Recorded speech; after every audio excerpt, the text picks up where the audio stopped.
My name is Olivia Chen, and at 28, I thought my life was already defined by failure. I'd spent years trying to live up to my family's impossibly high standards, especially my mother's, whose disapproval seemed to follow me like a shadow. My father, the supportive but quiet counterbalance to her criticism, had always been my refuge. Our monthly family dinners at my parents' suburban home were a tradition I endured rather than cherished, each one a battlefield where my accomplishments were scrutinized and found wanting. None of us could have predicted how one cruel comment would expose a secret I'd kept hidden for years, changing everything in an instant. Before we jump back in, tell us where you're tuning in from, and if this story touches you, make sure you're subscribed, because tomorrow, I've saved something extra special for you. Growing up in Westbrook, a wealthy enclave outside of Boston, meant living under constant pressure to succeed. My parents, Victoria and Richard Chen, were pillars of the community. My mother, a federal judge known for her ruthless efficiency in the courtroom. My father, a respected surgeon at Massachusetts General Hospital. From my earliest memories, excellence wasn't celebrated in our household. It was expected. Second place is just the first loser, my mother would say whenever I brought home anything less than perfect marks. As the middle child between my older brother Marcus, who followed our father into medicine, and my younger sister Elise, who was studying law at Harvard, I was the family disappointment, the creative one who'd chosen a path neither parent understood. After graduating from Berklee College of Music with honors, I'd spent 5 years trying to build a career as a composer for film and television. I'd had some modest successes, background scores for independent documentaries, a few commercials, and session work that paid the bills. But nothing that impressed my mother, who saw my passion as a hobby that had gone on too long.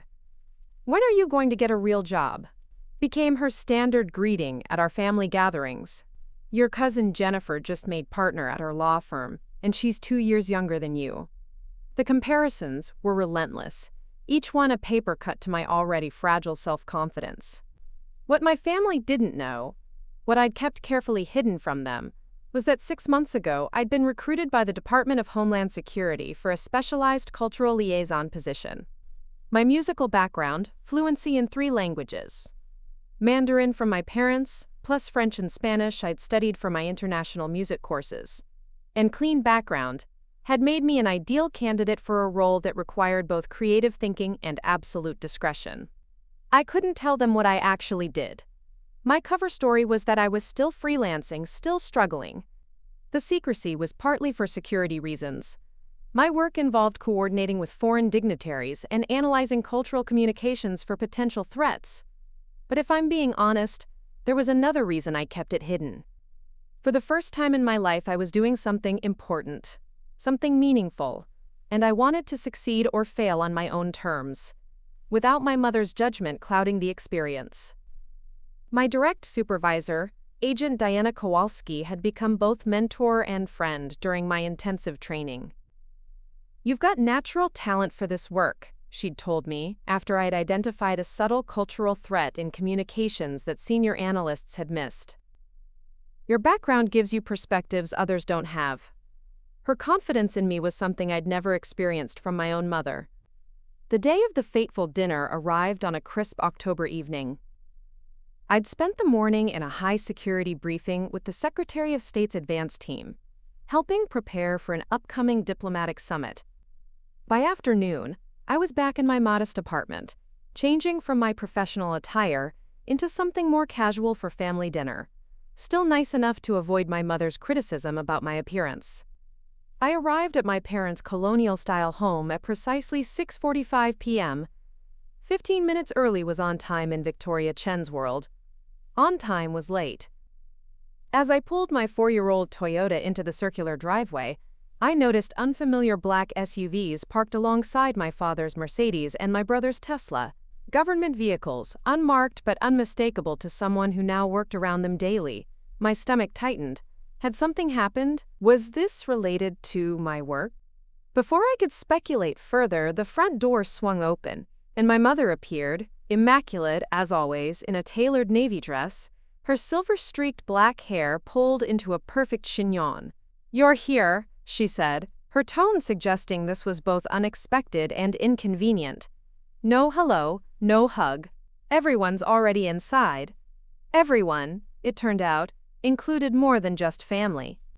As I stepped into the expansive living room with its carefully curated artwork and family photos, mostly featuring my siblings' achievements, I froze.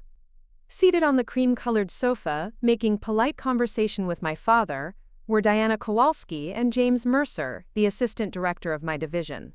My mind raced through possibilities. Had there been a security breach? Was I being terminated? Had I unknowingly compromised something?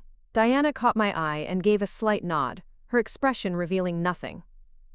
"Olivia," my father rose to greet me, his smile genuine but confused. "These people say they work with you?" Before I could respond, my mother cut in. "They said they're from the Department of Homeland Security. Apparently they have some questions about your activities." The way she said activities made it sound like I was running a drug cartel instead of serving my country. "Dr. and Judge Chen," Diana said smoothly, standing to shake my father's hand again. "As we explained, we're here on a matter of professional courtesy. Nothing to be concerned about. Preparing and narrating this story took us a lot of time, so if you are enjoying it, subscribe to our channel. It means a lot to us." Now back to the story. My brother Marcus entered from the kitchen, his wife Sophie beside him. At 32, he was already making a name for himself in cardiovascular surgery, his path to success as straight and undeviating as our mother could have wished. "What's going on?" he asked, eyeing the agents with the wary respect of someone who understands authority. "That's what we'd all like to know," my mother said pointedly, looking at me as if I'd deliberately orchestrated this disruption to her perfect dinner party. Elise, my younger sister, was the last to arrive, rushing in with apologies about traffic and case preparations. At 24, she was already a force to be reckoned with, brilliant and driven, the perfect reflection of our mother's ambitions. She stopped short at the sight of Diana and James, her legal mind immediately assessing the situation. "Perhaps we should continue this conversation after dinner," my father suggested, ever the peacemaker. "I'm sure whatever this is about can wait until we've eaten."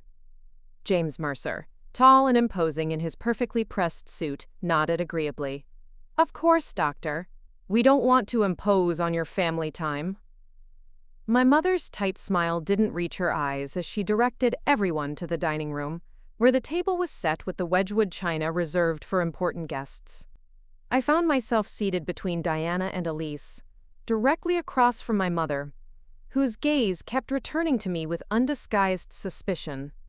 Dinner began with my father's usual blessing, followed by the passing of dishes prepared by my mother's longtime housekeeper, Mrs. Sullivan. The conversation was stilted, punctuated by my mother's pointed questions about Diana and James's actual reason for being there. "As we mentioned, Judge Chen," Diana replied smoothly, "we work with Olivia on some sensitive projects. We happened to be in Boston for a conference and thought it would be nice to meet her family, given how much she talks about you all." I nearly choked on my water. I rarely mentioned my family at work, and when I did, it wasn't with the glowing pride Diana was suggesting. "Really?" My mother's perfectly arched eyebrow conveyed her disbelief. "And what exactly does my daughter do for Homeland Security? Filing? Administrative support?" James set down his fork and gave my mother a measured look. "Actually, Judge Chen, your daughter has been instrumental in several significant operations. Her cultural insights and analytical abilities have proven quite valuable to our department." My mother's laugh was sharp, cutting. "Olivia, are we talking about the same person? The girl who couldn't even stick with pre-law for a full semester? Who wasted 4 years on a music degree that's gotten her nowhere?" The table fell silent. My father stared at his plate, while Marcus shifted uncomfortably. Elise, always quick to defend me against our mother's worst criticisms, opened her mouth to speak, but I caught her eye and shook my head slightly. This was my battle. "Victoria," my father said quietly, a warning in his tone. Diana's posture straightened imperceptibly, her friendly demeanor cooling. "With all due respect, Judge Chen, your daughter." "It's fine, Diana," I interrupted, meeting my mother's gaze directly. "Mom has always had a very specific idea of what success looks like. Music doesn't fit that definition." My mother set down her wine glass with deliberate care. Success is measurable, Olivia. Your brother saves lives every day. Your sister will be arguing before the Supreme Court someday. What have you accomplished with your creative pursuits? The familiar shame washed over me, but alongside it came something new. Anger. 6 months of rigorous training, of proving myself in high-pressure situations, of earning the respect of people whose opinions actually mattered because they were based on my performance, not their expectations. You know, I said, keeping my voice level, I've spent my entire life trying to earn your approval. Do you have any idea how exhausting that is? Oh, please, my mother scoffed. Don't be so dramatic. We've only ever wanted what's best for you. No, I corrected her. You've wanted what you think is best. What fits your narrative of success? You've never once asked me what I want, what makes me happy. Happiness doesn't pay bills, she snapped. Success requires sacrifice and discipline, 2 qualities you've never demonstrated. My father reached for her hand. Victoria, that's enough. She pulled away from him. No, Richard, it's time someone said it. We've spent years watching Olivia waste her potential, drift from one creative whim to another, and for what? So she can file papers at some government office and pretend it's important work? The dining room seemed to shrink, the air thickening with tension. I felt Diana and James exchange glances across the table, witnessed my siblings' discomfort, saw the sadness in my father's eyes. Mom, Elise began, but our mother wasn't finished. The truth is, she said, her eyes locked on mine, her voice dripping with disappointment. You've never committed to anything worthwhile. You're just a disappointment, Olivia. A waste of potential. The words hung in the air, raw and final. I'd heard variations of this sentiment my entire life, but never stated so baldly, so cruelly. For a moment, I couldn't breathe, couldn't think, could only feel the sting of tears threatening to fall. Then, simultaneously, Diana Kowalski and James Mercer stood up. That's quite enough, James said, his voice quiet but carrying an authority that silenced the room instantly. Diana's hand moved to rest lightly on my shoulder. Judge Chen, I understand family dynamics can be complicated, but I cannot sit here and listen to you disparage one of our most valuable intelligence analysts. My mother blinked, momentarily thrown off balance. Excuse me? James reached into his jacket and withdrew his credentials, placing them on the table where everyone could see. Your daughter, whom you've just called a disappointment, has security clearance levels that I'm not at liberty to discuss in this setting. She has been instrumental in operations that have directly impacted national security. Diana added, in the 6 months since joining our division, Analyst Chen has received 2 commendations for exceptional service. Her background in music and her cultural understanding have provided insights that traditional intelligence training simply doesn't cover. My family sat in stunned silence. Marcus's fork hung midway to his mouth. Elise stared at me with wide eyes. My father looked both proud and confused, but it was my mother's expression that captivated me. Shock giving way to disbelief, then something I'd never seen directed at me before. Uncertainty. Olivia? My father found his voice first. Is this true? I took a deep breath, steadying myself. Yes. I was recruited 6 months ago. I couldn't tell you because my work is classified. Classified? My mother repeated the word, as if it were in a foreign language. What exactly do you do? James and Diana exchanged looks before Diana answered carefully. What I can tell you is that your daughter's musical training gives her a unique ability to recognize patterns and cultural nuances that others miss. She's helped identify communications that presented significant security concerns. She's being modest, James added. Your daughter recently uncovered a threat that more experienced analysts missed. Her actions potentially saved lives. The silence that followed was profound. My mother's face had gone pale, her perfectly composed facade cracking as she struggled to reconcile her perception of me with this new information. Why didn't you tell us? Elise asked finally. Would you have believed me? I replied simply. Would Mom have believed me? No one answered because we all knew the truth.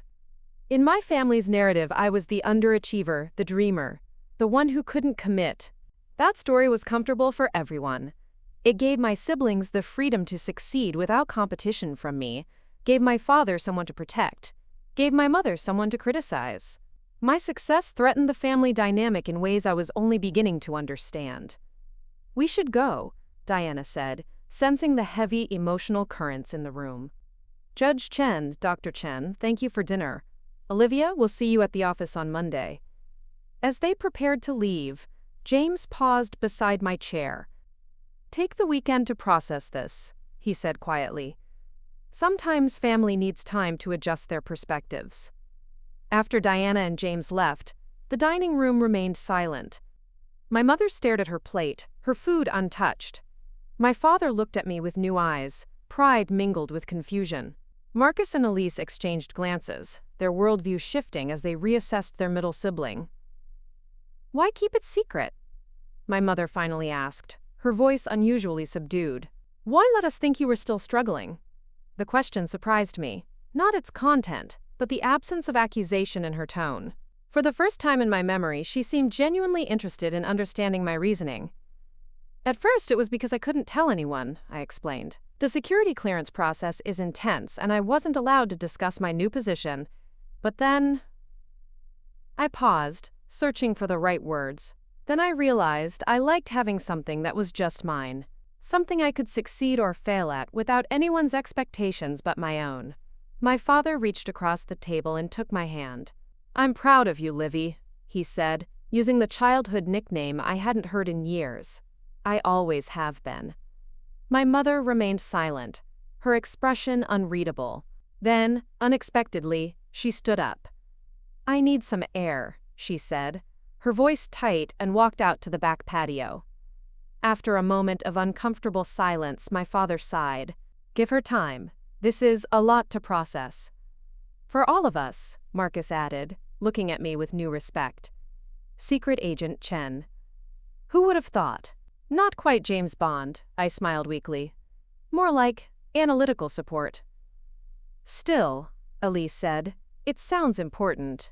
And it explains why you've been so vague about work lately." I nodded, the weight of years of misunderstanding pressing on me. "I should go talk to her," I said, rising from my chair.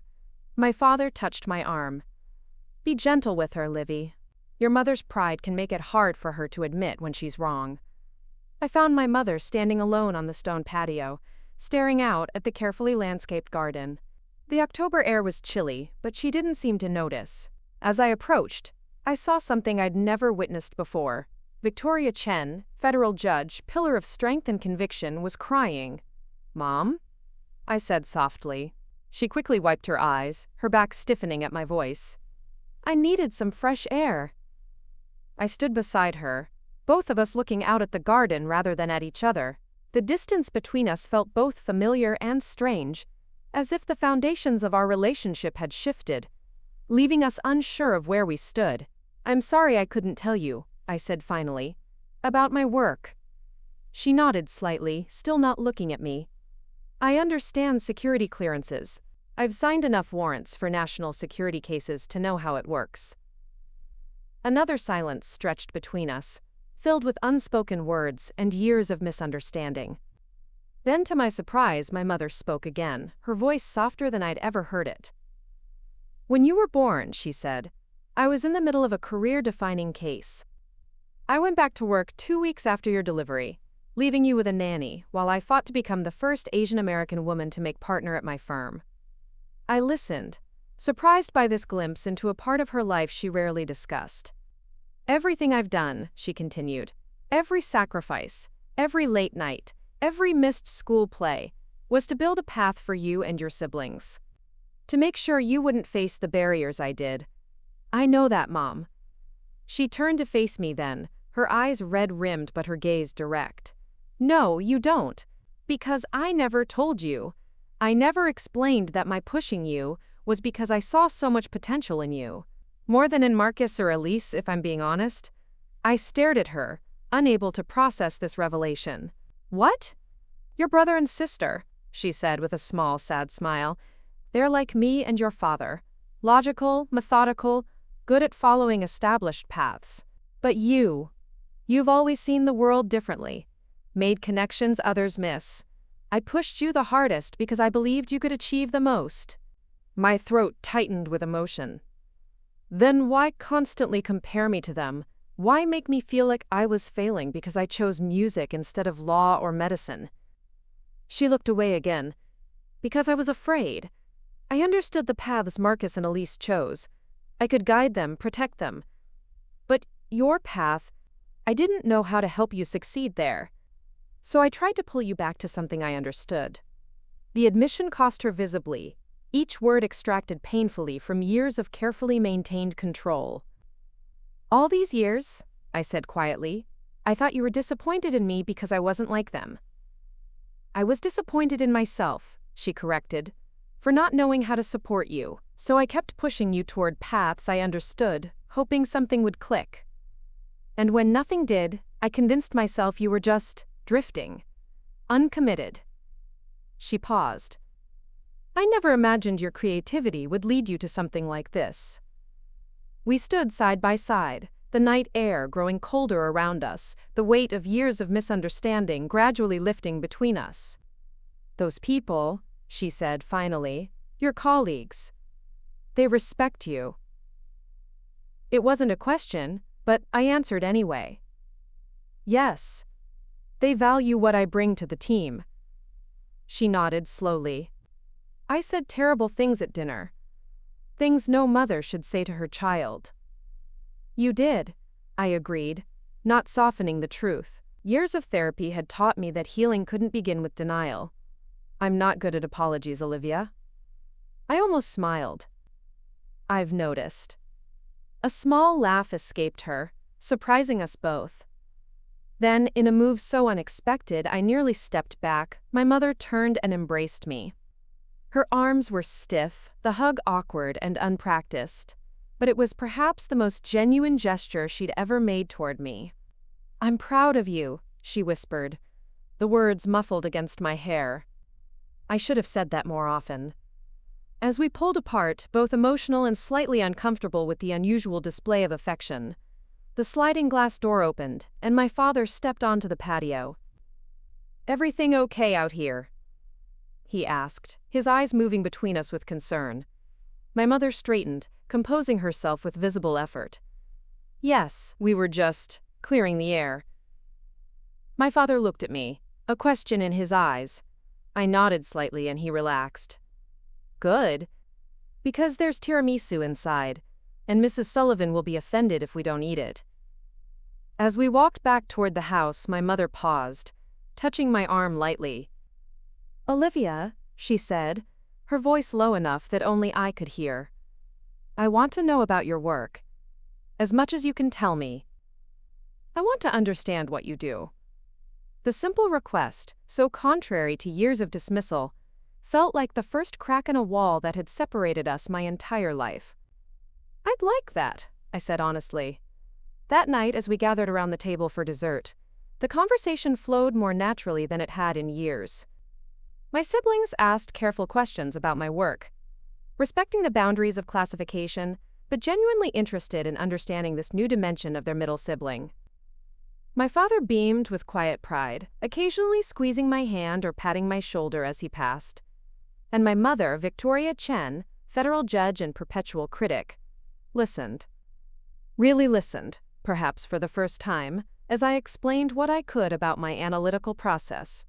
How my musical training had unexpectedly prepared me for pattern recognition in intelligence work. How the creative thinking she'd dismissed for years had become my greatest professional asset. It's like composing, I tried to explain. You're looking for harmonies, dissonances, patterns that create meaning. The notes might be different, but the principles are the same. My mother nodded thoughtfully, her analytical mind finding purchase in the comparison. I never considered how those skills might translate. Few people do, I said, thinking of the initial skepticism I'd faced at the department. That's why they recruited me. Traditional intelligence training doesn't always catch cultural nuances or subtle patterns. As the evening drew to a close, something had fundamentally shifted in our family dynamic. The change wasn't complete or perfect. Years of established patterns couldn't be erased in a single night, but the first steps had been taken toward something new. When I prepared to leave, my mother walked me to the door, something she'd never done before. Usually, goodbyes were called from the dining room or delegated to my father. "Olivia," she said, her voice uncharacteristically hesitant, Would you like to have lunch next week? Just the two of us?" The invitation stunned me. In all my adult life, my mother had never sought out one-on-one time with me. Our interactions had always been within the safe framework of family gatherings or formal occasions. "I'd like that," I said, surprised to find I meant it. As I drove home that night, the autumn air crisp through my partly opened window, I reflected on how completely one evening had upended decades of family dynamics. The secret I'd kept had been exposed in the most dramatic way possible, but rather than creating more distance, it had somehow bridged the chasm between my mother and me. Diana called the next morning. "How are you holding up?" she asked, concern evident in her voice. "Still processing," I admitted. It was intense. "I hope we didn't overstep," she said. "When your mother called you a disappointment, James and I just couldn't sit there." "You didn't overstep," I assured her. "Actually, I think it might have been exactly what needed to happen." My mother and I had a real conversation for maybe the first time ever. Diana's relief was audible. "Good. Because aside from the personal aspect, you're too valuable to our team to have family issues affecting your performance." The casual affirmation of my worth, so different from the constant criticism I'd grown up with, warmed me. "Thank you for that. For standing up for me." "Always," Diana said simply. "That's what a team does. See you Monday?" "See you Monday," I confirmed. The following Monday at the office felt surreal. As I walked through the security checkpoints, swiping my badge, and submitting to the daily biometric scan, I struggled to reconcile my professional life with the family drama that had unfolded over the weekend. The department's headquarters in Boston, housed in an unremarkable government building that most people walked past without a second glance, had become my sanctuary over the past 6 months. Here, unlike at home, my contributions were valued, my perspectives sought after. "Morning, Chen," called Agent Rodriguez as I passed his desk. "Nice work on the Singapore analysis. You called it exactly right." I smiled, still not entirely used to receiving casual praise for my work. "Thanks. Just connecting the dots." "Dots no one else saw," he pointed out, before turning back to his monitor. "These small interactions, the nods of respect from senior analysts, the way people actually listened when I spoke in meetings, had gradually rebuilt my confidence after years of my mother's subtle and not so subtle undermining. I'd spent most of my life being told I wasn't enough, wasn't committed enough, wasn't serious enough. Now I was part of something vital, something that mattered. Diana was waiting in her office when I arrived, a stack of files on her desk and 2 cups of coffee from the shop around the corner that made the only decent brew within walking distance of headquarters. "Figured you might need the good stuff today," she said, pushing 1 cup toward me as I took a seat. "How are you really doing?" I wrapped my hands around the warm cup, considering the question. "Honestly? I'm not sure.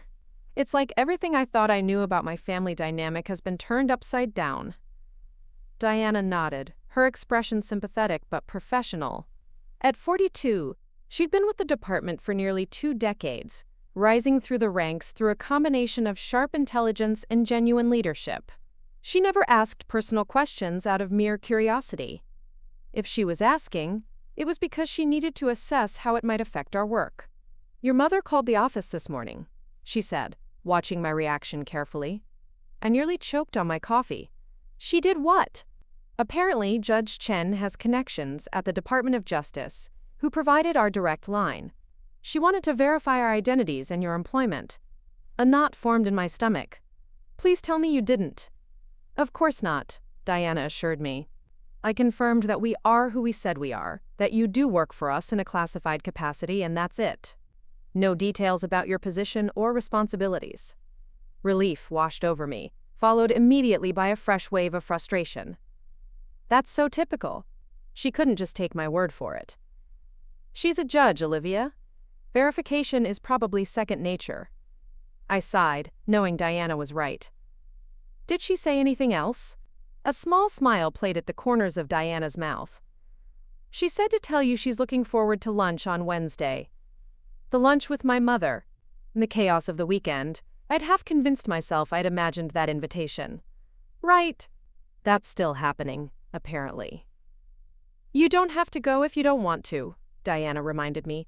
Personal boundaries are important, especially with family like yours. I thought about it, remembering the rare vulnerability my mother had shown on the patio, the way she'd actually listened to me at dessert. No, I want to go. I think maybe this is a chance to rebuild something. Or maybe build something that was never there to begin with.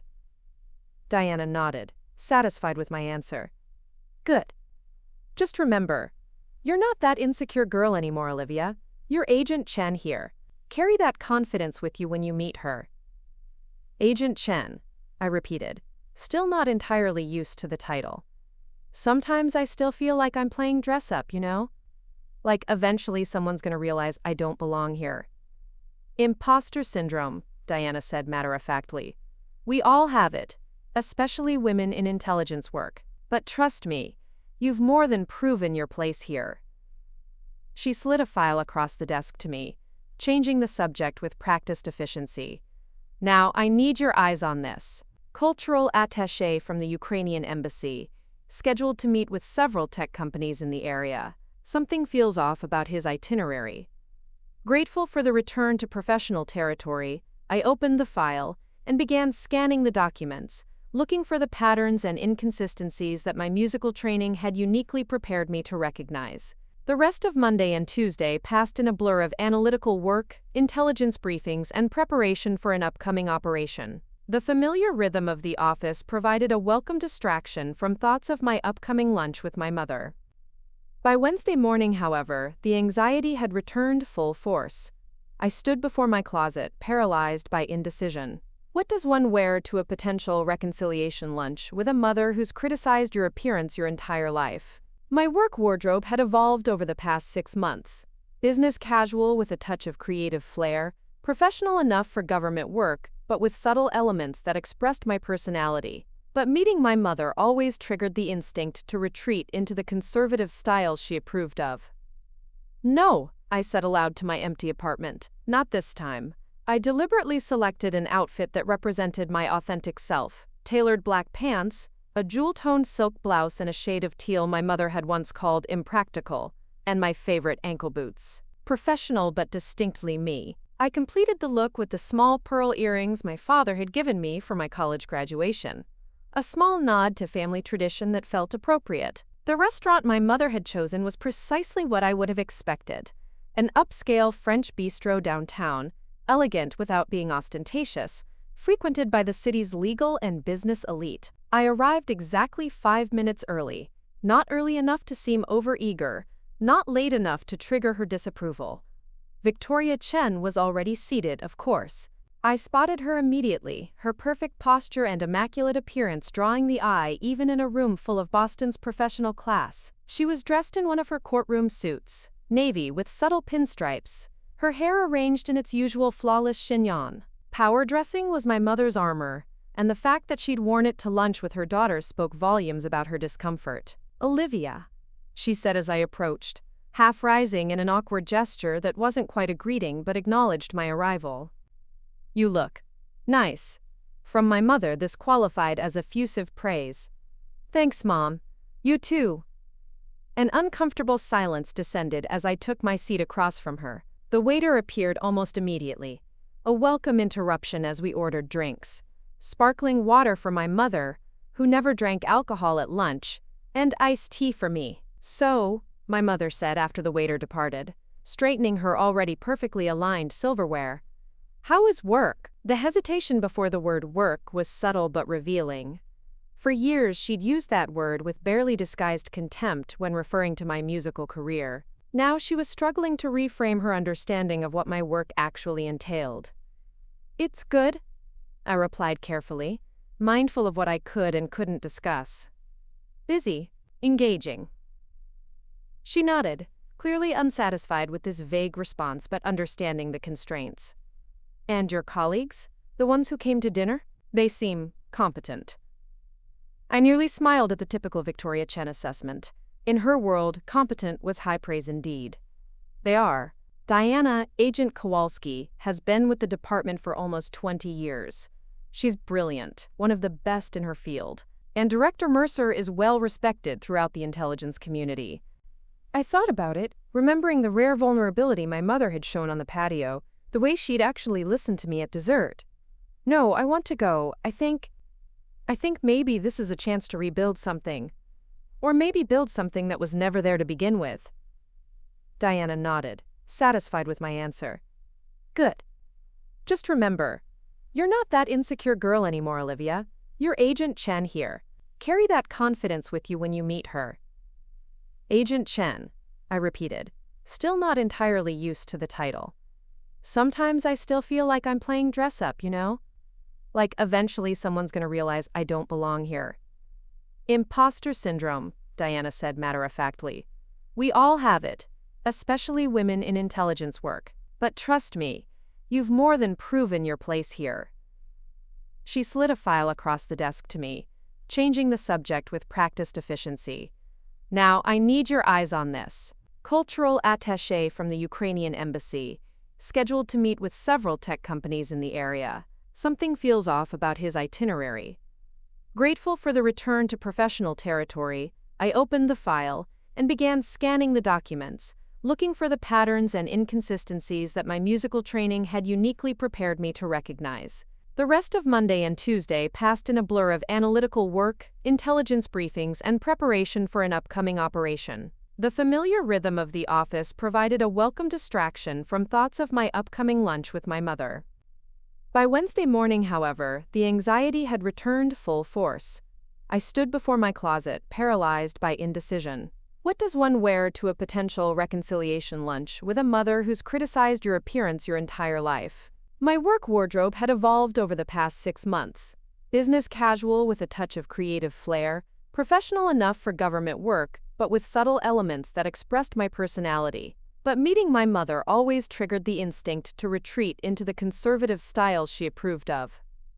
No, I said aloud to my empty apartment, not this time.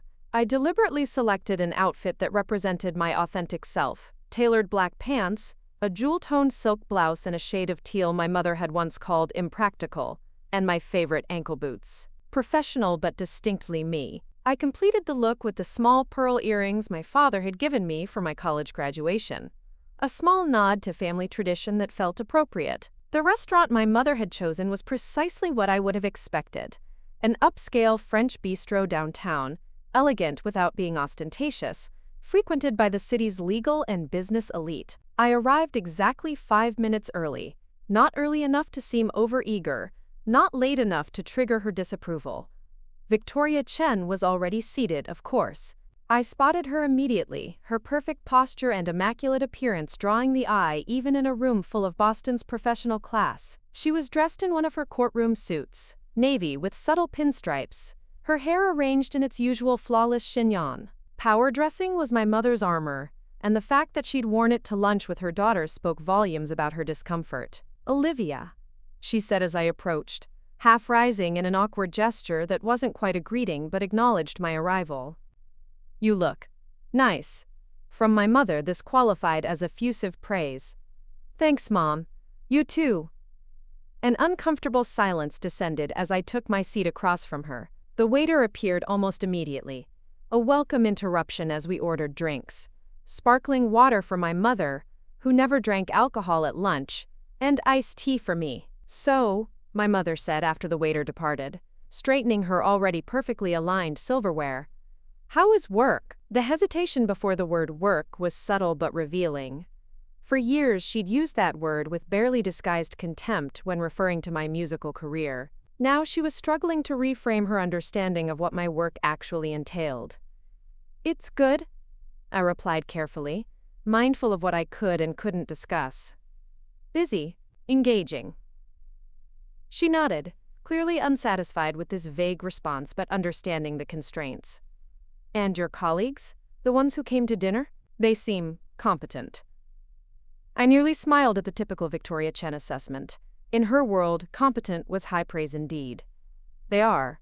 Diana, Agent Kowalski, has been with the department for almost 20 years. She's brilliant, one of the best in her field. And Director Mercer is well respected throughout the intelligence community. "How did they find you?" she asked, genuine curiosity replacing her usual interrogative tone. "For recruitment, I mean." This was safe territory, the basic recruitment process not being classified. They have talent scouts who look for specific skill sets and backgrounds. My musical training, language abilities, and clean record made me an interesting candidate. They approached me after a performance I did with the Boston Pops background arrangement for their holiday program. "I didn't know you performed with the Pops," my mother said, a slight frown creasing her forehead. The admission hung between us, highlighting how little she'd actually known about my life and career before this, how little she'd bothered to know. "It was last December," I said simply. "I mentioned it at Christmas dinner." Another uncomfortable silence fell as we both recalled that Christmas. My mother asking pointed questions about when I was going to get serious about my future. My quiet mention of the Pops engagement dismissed without comment. The waiter returned with our drinks and took our lunch orders. My mother, predictably, chose the Niçoise salad, her standard lunch order for as long as I could remember. I selected the coq au vin, a small act of independence that didn't go unnoticed. "That's quite heavy for lunch," she observed, the old critical tone creeping back into her voice. In the past, I would have apologized or changed my order. Today, I simply smiled. "I have a long afternoon ahead. Need the protein." Something shifted in her expression. Surprise, perhaps, at my mild but firm pushback. "Of course. That makes sense." When the waiter had gone, my mother took a deliberate sip of her water, set the glass down precisely on its coaster, and looked directly at me. "I owe you an apology, Olivia." The words were so unexpected that for a moment I thought I'd misheard.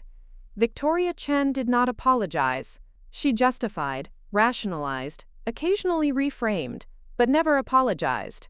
"For what, specifically?" I asked, unwilling to make this easy for her. There were too many possibilities, too many years of criticism and dismissal to cover with a blanket apology. She accepted the challenge with a slight nod, acknowledging the fairness of my question.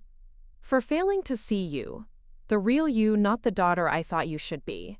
For dismissing your choices because they didn't align with my vision of success. For saying—" She paused, visibly uncomfortable. "For saying you were a disappointment.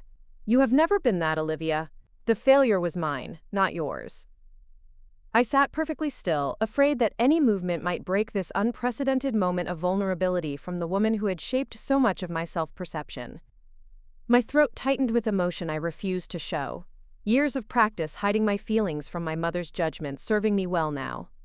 "Why now?" I finally asked. "Is it just because my job turned out to be important after all? Would we be having this conversation if I were still just a musician?" The question was blunt, perhaps unfair, but necessary.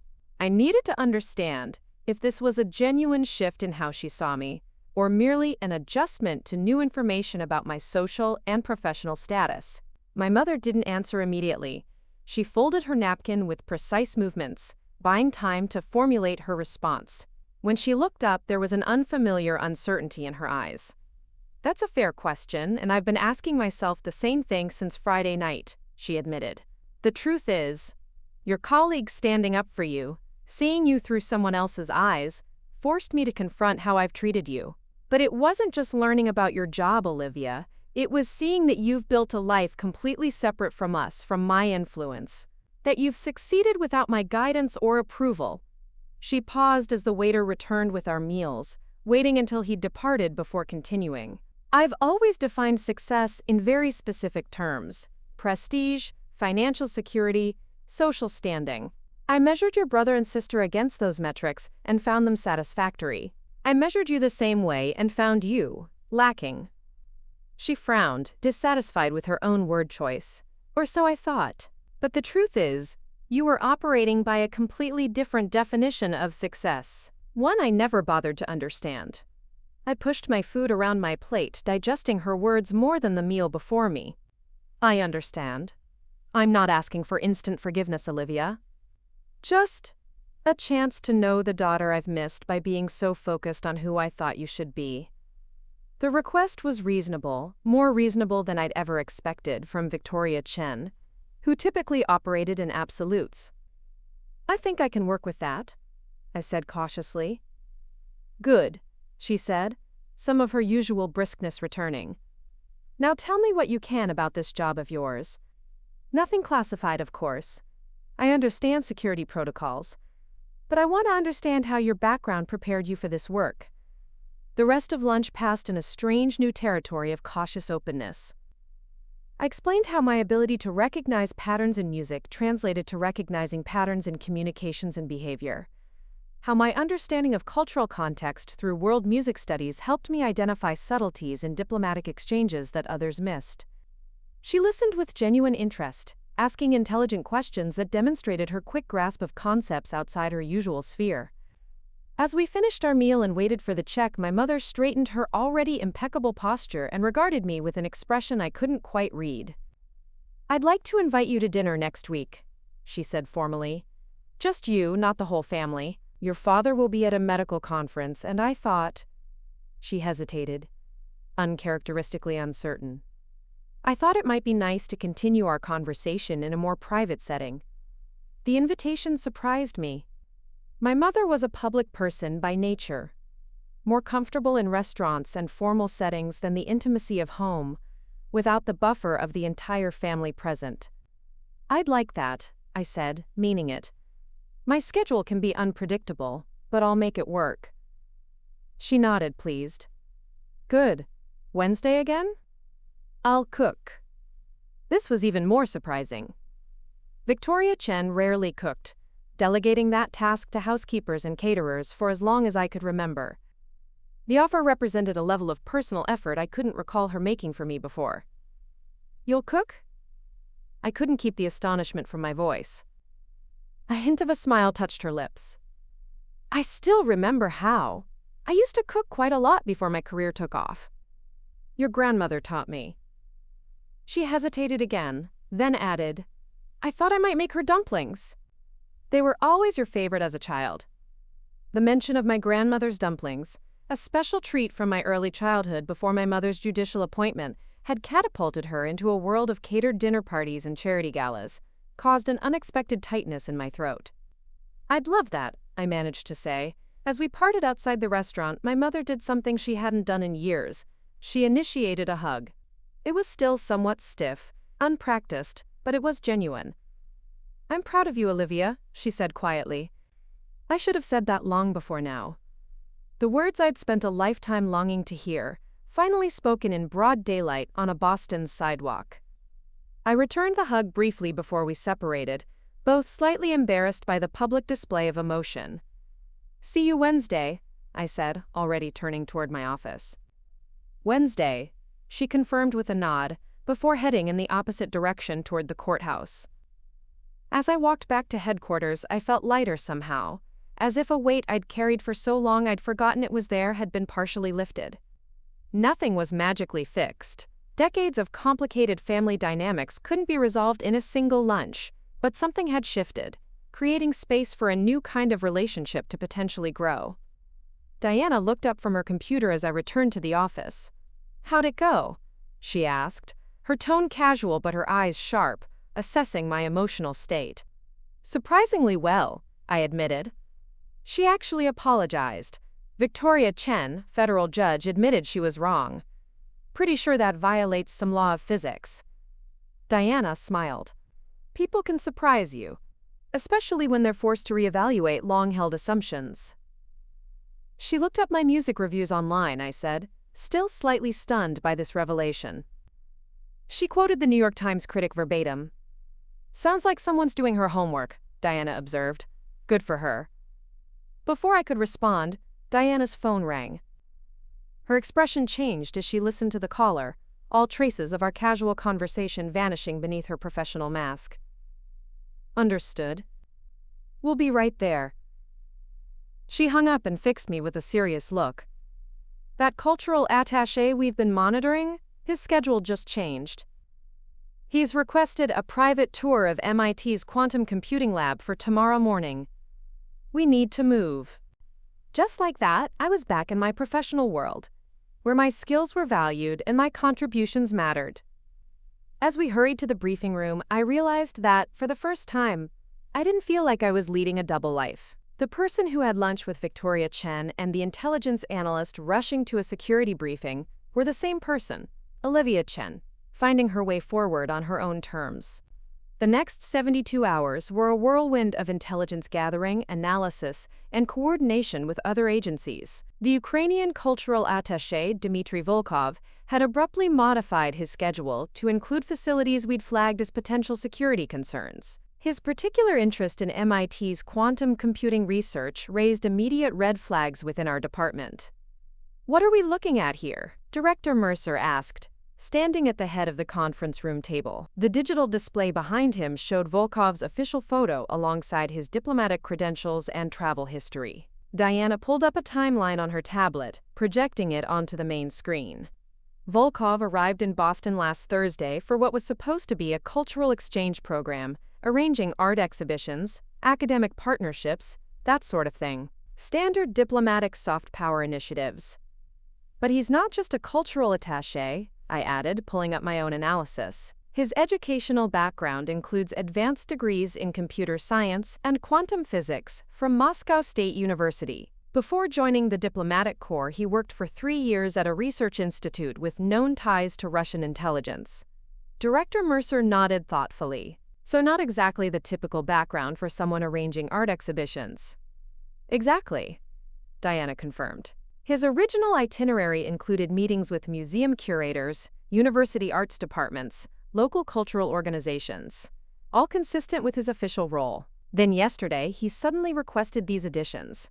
She highlighted several new appointments on the timeline: tours of MIT's quantum computing lab, a private meeting with researchers from a DARPA-funded AI project, and a visit to Vertex Pharmaceuticals. That's quite a pivot from cultural exchanges to cutting-edge technology, Mercer observed. What's your assessment, Chen? All eyes turned to me. 6 months ago, being the center of attention in a high-level briefing would have paralyzed me with anxiety. But the confidence I'd built since joining the department helped me maintain my composure. The pattern suggests intelligence gathering under diplomatic cover, I said, pulling up my cultural analysis. What's interesting is the timing. These changes came immediately after Volkov attended a concert at the Berklee College of Music on Tuesday evening. A concert? Agent Rodriguez looked skeptical. What's the connection? I displayed the concert program on the main screen. It was a showcase of student compositions, featuring works from international students.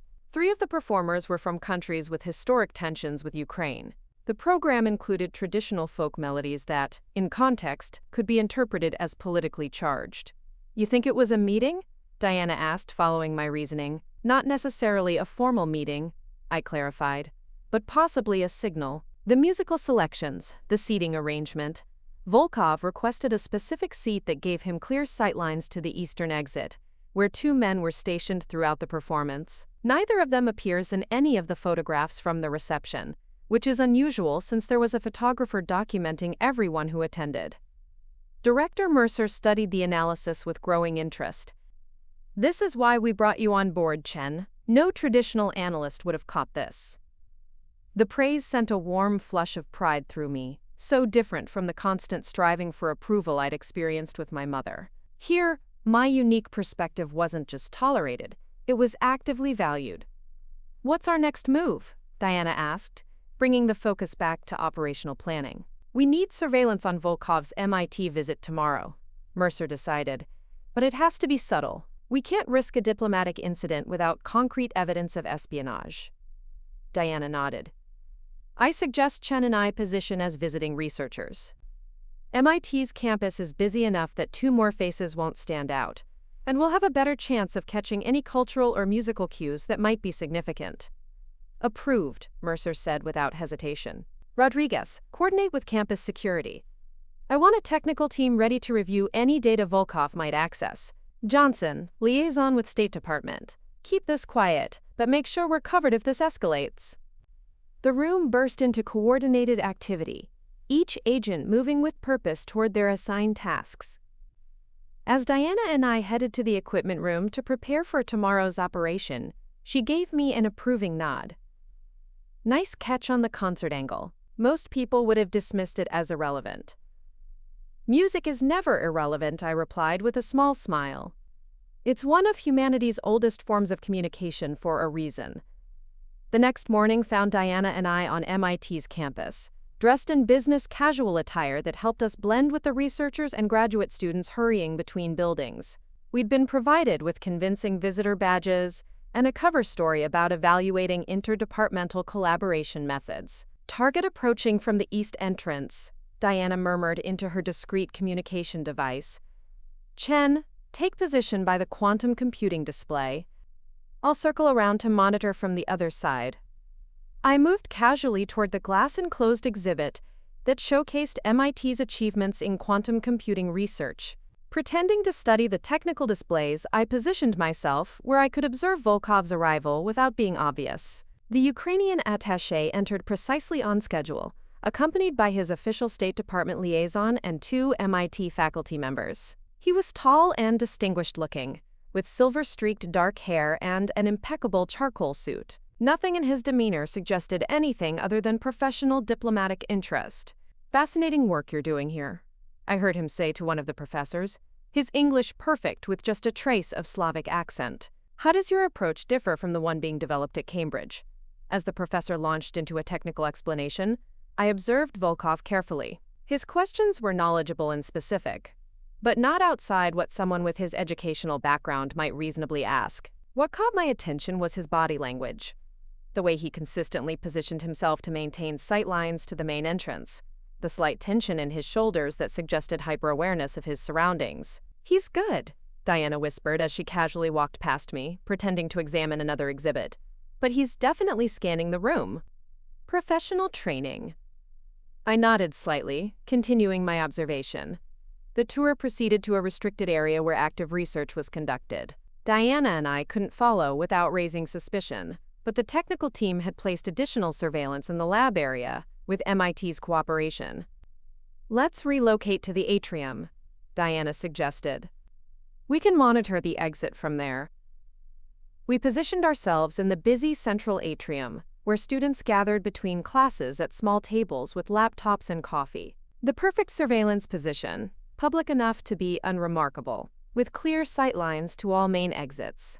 45 minutes later, Volkov emerged from the restricted area, still engaged in animated conversation with the MIT professors. Nothing in his demeanor suggested illicit activity, but something felt off. "Diana," I said quietly, his left hand. Diana followed my gaze. "What about it?" He's been making the same gesture repeatedly, touching his thumb to each fingertip in sequence. It's subtle, but it's not a natural nervous habit. "It's deliberate." Diana frowned, watching more carefully. "Could be nothing. Or it could be something," I countered. In certain Eastern European musical traditions, finger patterns like that are used to represent musical intervals. They're teaching tools, but they've also been used as memory aids or communication methods. Before Diana could respond, a commotion near the main entrance caught our attention. 3 men had entered the building, moving with the purposeful stride of people who knew exactly where they were going. They weren't running. That would attract attention, but their coordinated movement and focused awareness screamed professional training to my now experienced eye. "New players," Diana murmured, subtly alerting our support team through her communications device. 3 males, business attire, moving with purpose toward the quantum lab area, not MIT faculty or students. I studied them carefully, noting details. The one on the left, his jacket doesn't hang right. He's carrying. Diana nodded slightly. "All of them probably are. This just got interesting." Volkov had noticed the newcomers as well. His expression remained pleasant, his conversation with the professors uninterrupted, but I caught the brief flash of recognition in his eyes before he smoothly turned away, positioning one of the professors between himself and the approaching men. "He knows them," I said. "But he's not happy to see them." "Rival service?" Diana suggested. "Or internal monitoring?" Before we could speculate further, the situation shifted dramatically. One of the newcomers made direct eye contact with Volkov, and made a subtle gesture toward the exit. Volkov's expression hardened for just a split second before he smoothly excused himself from the professors, explaining that he just remembered an urgent call he needed to make. "They're moving," Diana said tersely. "West exit. Rodriguez, do you have eyes outside?" "Affirmative," came the response through our earpieces. "Vehicle waiting. Black SUV, diplomatic plates." "Stay on them, but maintain distance," Diana instructed. "We need to see where this goes." We followed at a careful distance as Volkov and the three men exited the building. The scene playing out looked perfectly normal to casual observers, just colleagues meeting up and leaving together. But the tension in Volkov's shoulders and the way the others positioned themselves around him told a different story to trained eyes. "This isn't a friendly meeting," I observed quietly as we watched them get into the waiting SUV. "He's being extracted." "But by whom?" Diana wondered. "And why now?" The answers came 3 hours later when we reconvened at headquarters. The surveillance team had tracked the SUV to a private airfield where Volkov had boarded a diplomatic flight back to Ukraine. Facial recognition had identified 2 of the 3 men as Ukrainian security service officers, not Russians, as we'd initially suspected. "They pulled their own guy out," Director Mercer summarized as we reviewed the operation. "The question is why." I studied the intelligence we'd gathered, the pattern finally coming clear. "I think we were looking at this backward," I said, rearranging the timeline on the digital display. "What if Volkov wasn't gathering intelligence for Ukraine or Russia? What if he was preparing to defect?" The room fell silent as everyone considered this possibility. "The sudden interest in high-value research facilities," I continued. "The concert with its politically charged musical selections from countries with historical tensions with Ukraine, those weren't intelligence-gathering activities. He was assessing potential value. A bargaining chip," Diana realized. "Information he could trade for asylum." "Exactly," I agreed, but someone caught on. "That's why his own people extracted him so abruptly." Director Mercer nodded slowly. "Good analysis, Chen. I think you're right. We'll need to alert counterintelligence that Volkov may have been compromised. If he was planning to defect, they'll want to know what might have motivated him." As the briefing concluded, and the team dispersed to handle various follow-up tasks, Diana pulled me aside. "That was impressive work today, not just spotting the finger patterns, but putting the whole picture together afterward. You've got good instincts." "Thanks," I said, still adjusting to receiving genuine professional praise. "It feels good to use my skills for something that matters." Diana smiled knowingly. "Speaking of which, isn't tonight your dinner with Judge Chen, the famous home-cooked meal?" I glanced at my watch, startled to realize it was already after 5. "Yes, and I'm going to be late if I don't leave now." "Go," Diana said, making a shooing motion. "The paperwork can wait until tomorrow. Some things are more important." I rushed home to shower and change before heading to my parents' house. The past week had been surreal. From the family dinner revelation to the operation today, my worlds colliding and reconfiguring in ways I never could have anticipated. As I drove to the familiar Westbrook address, I felt a strange mixture of anticipation and apprehension. Despite our productive lunch, decades of complicated history with my mother couldn't be erased overnight. When I arrived, the house looked different somehow. Not physically changed, but my perception of it had shifted. This wasn't just the intimidating showcase home of Judge Victoria Chen, but also the place where my mother was attempting something new, cooking dinner for her middle child in a gesture of reconciliation. I rang the doorbell instead of using my key, feeling that this new chapter in our relationship deserved the formality of being properly invited in.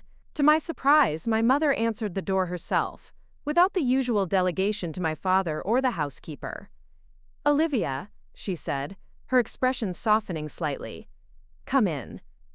"I'm just finishing up in the kitchen." The scent of ginger, garlic, and star anise filled the house, familiar smells from my early childhood that I hadn't experienced in this home for over 20 years. I followed my mother through the formal living room, past the dining room with its imposing mahogany table where our family confrontation had occurred, and into the kitchen. The scene that greeted me was so unexpected I nearly stopped short. Victoria Chen, federal judge, terror of the Boston legal community, stood in her rarely used kitchen wearing an actual apron over her silk blouse and tailored pants. The immaculate granite countertops were dusted with flour, and steaming bamboo baskets sat on the center island. "You really made dumplings," I said, unable to keep the wonder from my voice. "I said I would," she replied, a hint of her old defensiveness creeping in before she visibly checked herself. "It's been a long time, so they might not be up to my mother's standards, but—" She gestured to the organized chaos around her. I did my best. The admission of potential imperfection from Victoria Chen was perhaps more surprising than finding her cooking in the first place. My mother had always presented herself as flawless, her occasional failures carefully hidden or reframed as strategic choices.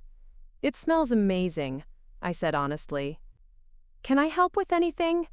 She hesitated, then nodded toward a pile of fresh vegetables. "You could make the smashed cucumber salad. You used to like that as a child." I washed my hands and set to work, the simple task of preparing the cucumbers both familiar and strange in this context. We worked side by side in a silence that gradually shifted from awkward to companionable. "Your father called earlier," my mother said, as she lifted the lid on one of the bamboo steamers to check the dumplings. "He sends his love from the conference. He was quite disappointed to miss this." I smiled, imagining my father's reaction to the news that his wife and daughter were cooking together. "We'll have to do it again when he's back." My mother nodded, a tentative smile touching her lips. "I'd like that." When everything was ready, my mother surprised me again by suggesting we eat in the kitchen at the casual breakfast nook rather than the formal dining room. She arranged the dumplings, smashed cucumber salad, and a simple soup on the small table, then poured 2 glasses of white wine. "To new beginnings," she said, raising her glass in an uncharacteristically sentimental toast. I clinked my glass against hers, still adjusting to this version of my mother. New beginnings. The dumplings were delicious. Not perfect, as some were slightly overfilled or unevenly pleated, but the imperfections somehow made them more special. My mother had stepped outside her comfort zone, attempted something she hadn't done in decades, and accepted the possibility of failure to make this gesture toward me. "These are wonderful," I said after savoring the first one. "Just like I remember from Nine Eyes' kitchen." A shadow of genuine pleasure crossed my mother's face at the comparison to her own mother. She was a remarkable woman, my mother, so resilient. She came to this country with nothing but her determination and a few family recipes. This was new territory. My mother rarely spoke about her own upbringing or her parents, who had both passed away before I was born. "Tell me about her," I encouraged, genuinely curious. Victoria Chen took a sip of her wine, her expression softening with memory. She was born in Shanghai to a once prominent family that lost everything during the revolution. Educated in secret by tutors her parents could barely afford, then worked as a factory seamstress until she met my father at a community gathering. They married quickly and came to America with just $20 and a suitcase between them. I listened, fascinated by this glimpse into a family history that had rarely been shared. How did they end up in Boston? My father had a distant cousin here who helped them get settled. They both worked multiple jobs. My mother sewing in a garment factory by day and cooking in a Chinese restaurant at night. My father cleaning office buildings and driving a taxi. They saved every penny until they could open a small grocery store in Chinatown. She paused, refilling our wine glasses. By the time I was born, they had established themselves enough to focus on one thing: my education. "Education is the one thing no one can take from you," my mother would say. She'd work 14-hour days, then come home and quiz me on my schoolwork. Suddenly, my mother's relentless focus on academic achievement made more sense. It wasn't just ambition driving her. It was the inherited value system of immigrants who had sacrificed everything for their child's opportunity. "Is that why you became a judge?" I asked. "To honor their sacrifices?" But I also genuinely believed in the law, in the power of justice properly applied. She gave me a wry smile. "Idealistic, I know, but there it is." "It's not idealistic to believe in justice," I said. "It's necessary." She nodded, pleased by my understanding. "Exactly. But somewhere along the way, I think I conflated success with a very narrow definition of achievement. I wanted all three of you to have secure, prestigious careers, the kind of established paths that would protect you from the hardships my parents faced. But security isn't the only thing that matters, I said quietly. No, she agreed, surprising me again. It's not. My mother understood that better than I did, I think. For all her practical focus on education and stability, she kept making those dumplings, kept singing the old songs from Shanghai, kept the culture alive through art and food and music. She looked at me with new understanding. Rather like you've done, in your way. The comparison to her revered mother left me momentarily speechless. This was as close as Victoria Chen would ever come to saying that my path might be valid on its own terms, not just because it had led to government service. I wish I could have known her, I said finally. She would have understood you better than I did, my mother admitted. She had an artistic soul beneath her practical exterior. The survival instinct just took precedence. We finished our meal in a companionable silence, the weight of family history and new understanding between us. As I helped clear the dishes, my mother touched my arm lightly. I have something for you, she said, an uncharacteristic hesitation in her voice. Wait here.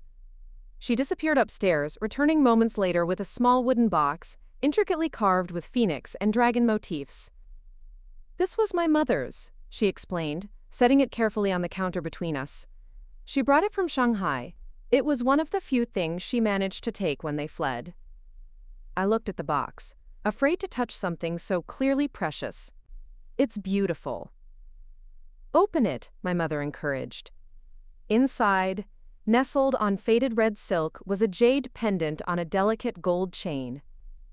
The pale green stone was carved in the shape of a ruyi scepter, a traditional Chinese symbol of good fortune and the granting of wishes. Nai wore this on special occasions, my mother explained. She always said it would go to the granddaughter who carried her creative spirit. I think that's you, Olivia.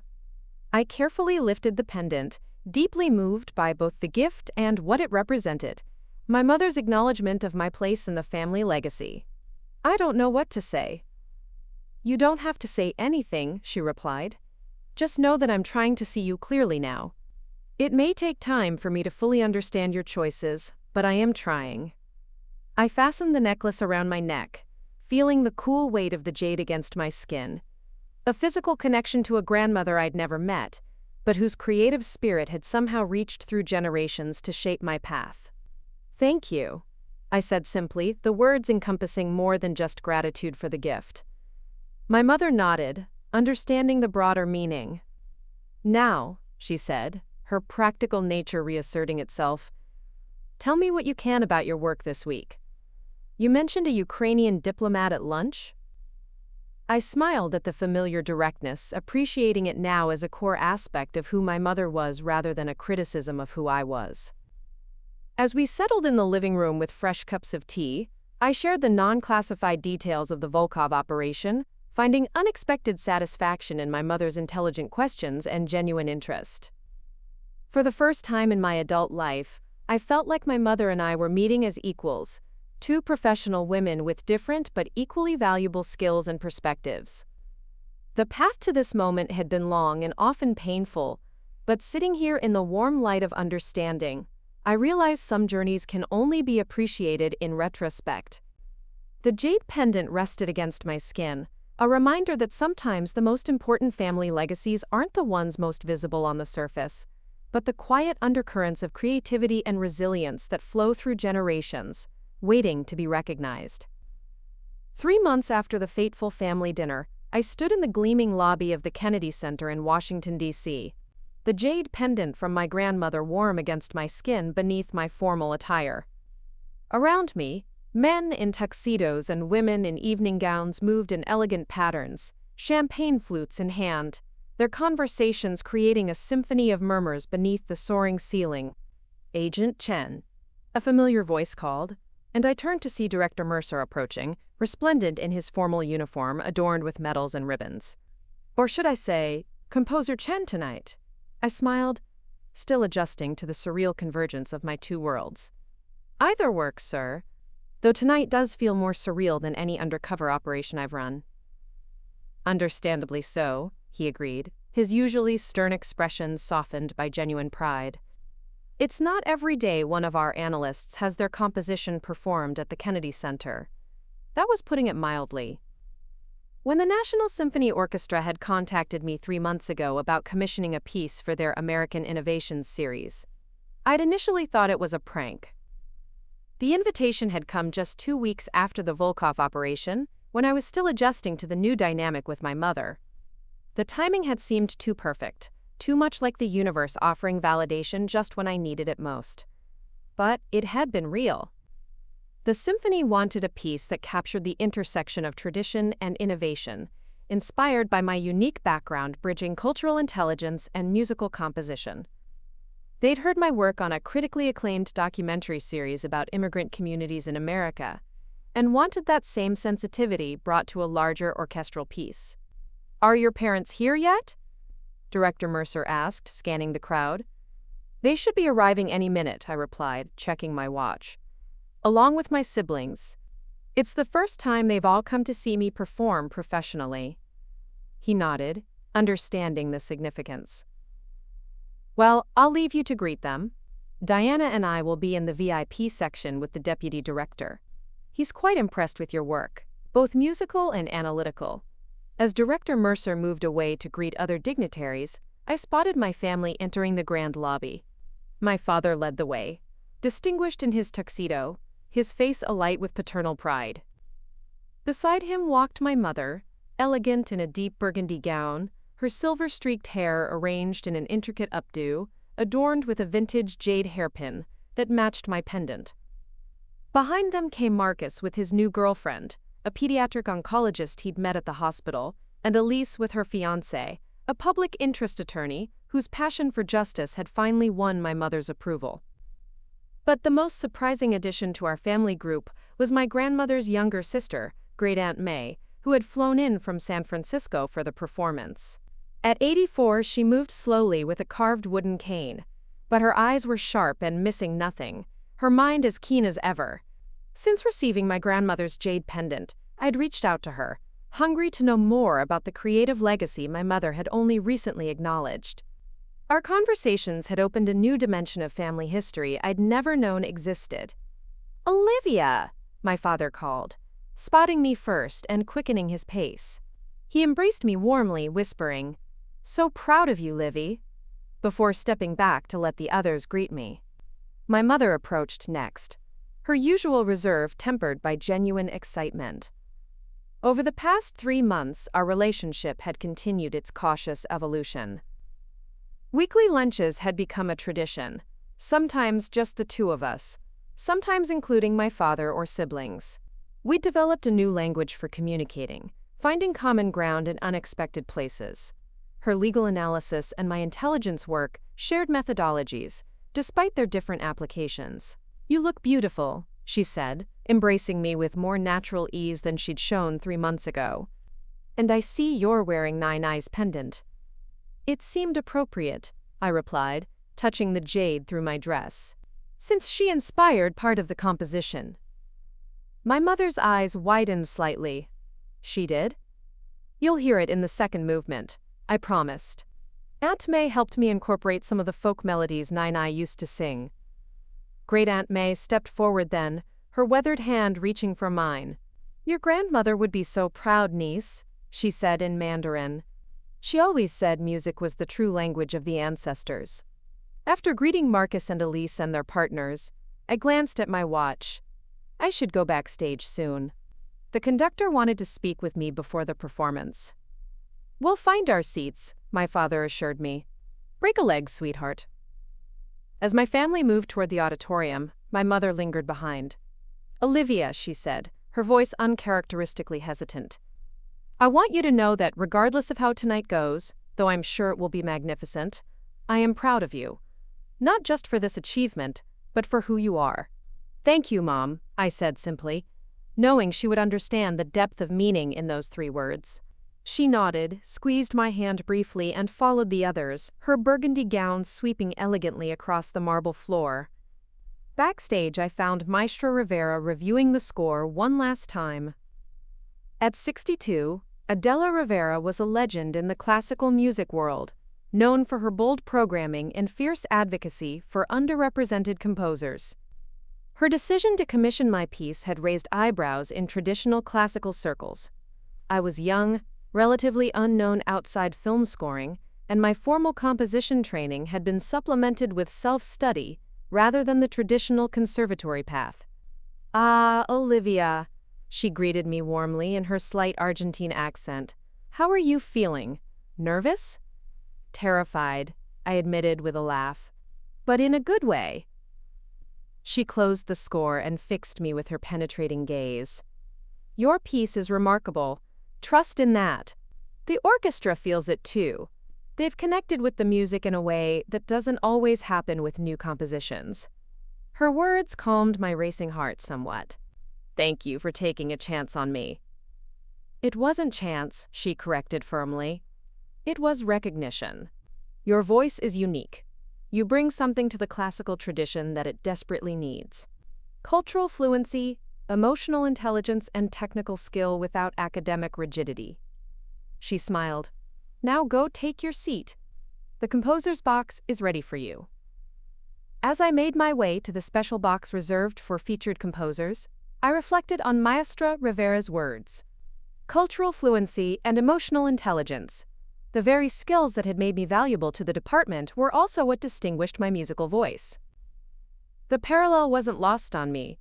From my position, I could see my family seated in the center orchestra section. My mother sat straight-backed as always, but her usual tension was replaced by an air of anticipation. My father beside her, leaning over occasionally to whisper something that made her smile. Marcus and Elise with their partners, Great Aunt May between them, her cane propped against the seat. A few rows behind them sat Diana and Director Mercer, with several high-ranking officials I recognized from department briefings. Two worlds, once painfully separate, now converging in this magnificent space. The house lights dimmed, and Maestra Rivera strode onto the stage to enthusiastic applause. After acknowledging the audience with a brief bow, she turned to the orchestra, raised her baton, and my world transformed. Hearing my composition performed by a full professional orchestra was unlike anything I'd experienced before. The piece I'd titled Convergence, An American Journey, began with a delicate interplay between Western classical structures and subtle motifs drawn from Chinese traditional music, an homage to my grandmother's journey and my own cultural heritage. The second movement incorporated fragments of the folk songs Great Aunt May had hummed for me over the phone, reimagined through contemporary harmonies. The third movement introduced elements of jazz and film scoring techniques, representing my professional evolution and American identity. But it was the final movement that represented my most personal statement. Titled Revelation, it began with competing musical ideas that seemed initially incompatible: strict classical forms versus free-flowing improvisational passages. Gradually, these opposing elements began to find common ground, neither dominating the other but creating something new through their interaction. The movement built to a powerful climax where all the cultural and musical threads finally wove together into a unified whole that honored both tradition and innovation. As the final notes resonated through the hall, there was a moment of complete silence, that breathless pause between performance and reaction that every musician knows and fears. Then the audience erupted in applause. I saw my father stand first, followed immediately by Diana and Director Mercer. Soon the entire audience was on their feet, the applause washing over me in waves. But it was my mother's reaction I sought. There she stood, elegant in burgundy, applauding with uncharacteristic abandon, tears streaming down her face. Victoria Chen was crying. Publicly. For me. Maestra Rivera gestured for me to join her on stage, and I made my way down on legs that suddenly felt unsteady. As I stepped into the spotlight and took my place beside the conductor, the applause intensified. Last night, watching you on that stage, hearing your music. She shook her head slightly, still processing the experience herself. I realized that the greatest legacy we can leave isn't just financial security or professional achievement. It's the courage to build bridges between worlds that seem separate.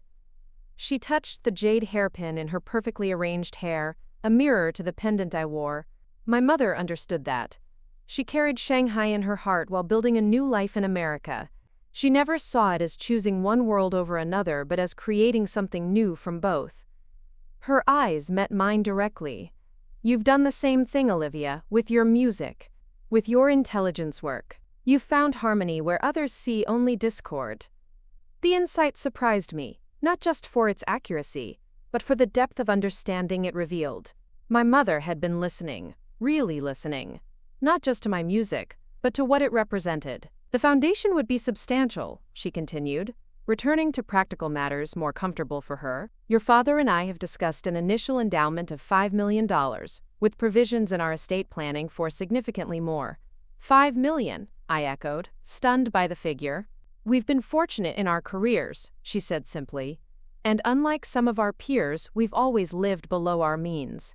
The exception being this ridiculous private school education we insisted on for all three of you, she added with a small, self-deprecating smile that was entirely new to her repertoire. I laughed, still processing the magnitude of what she was proposing. I don't know what to say. You don't need to decide immediately, she assured me. Think about it. Talk to your siblings. They'll be involved as well, though we all agree you should lead the artistic direction. She rose, smoothing her already perfect skirt. Now, shall we have breakfast? I believe the hotel restaurant has those lemon ricotta pancakes you used to love as a child. The casual reference to a childhood preference I hadn't realized she'd noticed caught me off guard. You remember that? A flash of regret crossed her features. I remember more than you might think, Olivia. I was always watching, always noticing, even when I didn't know how to show it properly. Over breakfast, we discussed practical aspects of the foundation, but also shared memories and observations that had gone unspoken for years. My mother recalled my first piano recital at age 7, describing in precise detail the blue dress I'd worn and how I'd bounced slightly on the bench when I played the allegro sections.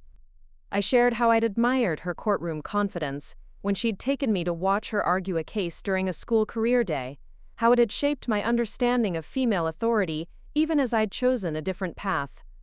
I have something else for you, she said as we finished our meal. She reached into her handbag and withdrew a small leather-bound book. This was my mother's journal. She kept it during their first years in America, writing in both Chinese and English as she learned the language. I accepted the journal reverently, understanding the significance of this gift perhaps even more than the jade pendant. Are you sure you want me to have this? She nodded.